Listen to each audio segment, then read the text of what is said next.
Welcome back to the podcast where we ask the question, what makes you happy? My name is Jake Pearson, and today we have with us an executive coach, Keren Eldad from Austin, Texas. Keren, how are you? I'm great, Jake. Thank you so much for having me. No, it's a pleasure. Thank you for coming on the podcast. Looking forward to hearing what makes you happy. You've got a guest with you, don't you? I sure do. This is Moose the cat, Hey, and Moose. she makes me happy. I love that. Love to elaborate on that with you. What else makes you happy? Well, Jake, that's actually a loaded question. You always ask these wonderful questions, and it's such a simple way to get to the heart of people.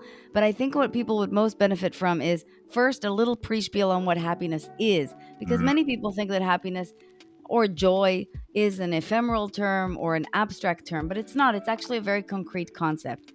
And happiness has three types. The first is pleasure, fun, the happiness you feel when you acquire something, when you accomplish something, when you get a little high. That's not real happiness. mm, The other two are real happiness. The second is flow, to do something when you love it so much that it makes time stop. And the third is meaning, which is really about appreciation and service, things that give life a greater meaning than just its focus. So when you ask me the question, Karen, what makes you happy? I knew the answer. It's my work, which is extraordinarily meaningful to me. I find deep appreciation and service through it. And my wonderful husband, Ryan, he himself doesn't make me happy. That's not his job. But the marriage itself, the relationship, the dynamic makes me very happy. Yeah, I really resonate with that, the appreciation for that, and not just the relationship itself. And I've found that I've met plenty of people who focus on the other people or the other person in the relationship trying to make them happy, thinking that if they're in a relationship, that's going to make them happy. No, it's the meaning, it's the connection, it's the relationship itself. That's beautifully said. Thank you. All people who think that all their problems will be solved forever when they get married should really just get married and see what it's like. Oh, It's yeah. it's about the relationship. It's not about the thing.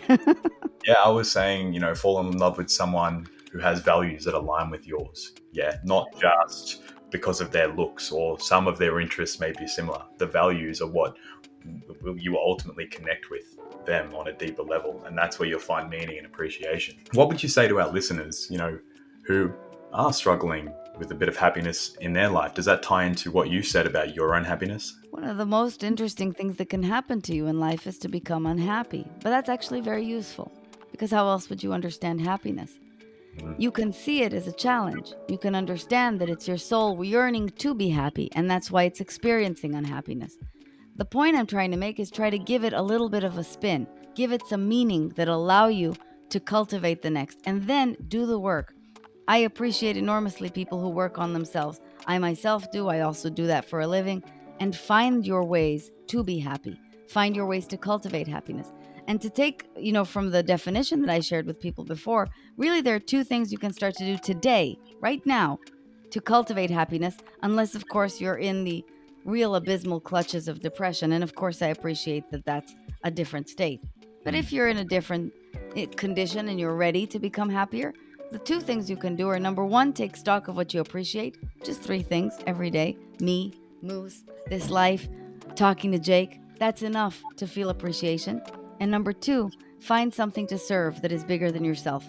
Volunteer, give, call somebody who could use a cheering up. Anything you can do to get outside your own head is going to start to make you happy. Beautifully said, Karen. Thank you so much for coming on the podcast and sharing all things that make you happy and your beautiful definition of what happiness is and isn't. I really appreciate it. Thank you so much. Have a great time. Thank you. And if you'd love to connect with Karen, you can do so by clicking the podcast episode description below. Go check out their Instagram and any other resources that we have for you. We'll talk to you soon, Karen. Thank you. Thanks for listening to the podcast. We hope it gives you something to think about on your quest to discover what makes you happy. Make sure to check out whatmakesyyouhappypodcast.com to connect with today's guest and follow us on all our social media platforms and to stay up to date at what's happening next at What Makes You Happy. Don't forget to share this episode with a friend, and we'll see you next time.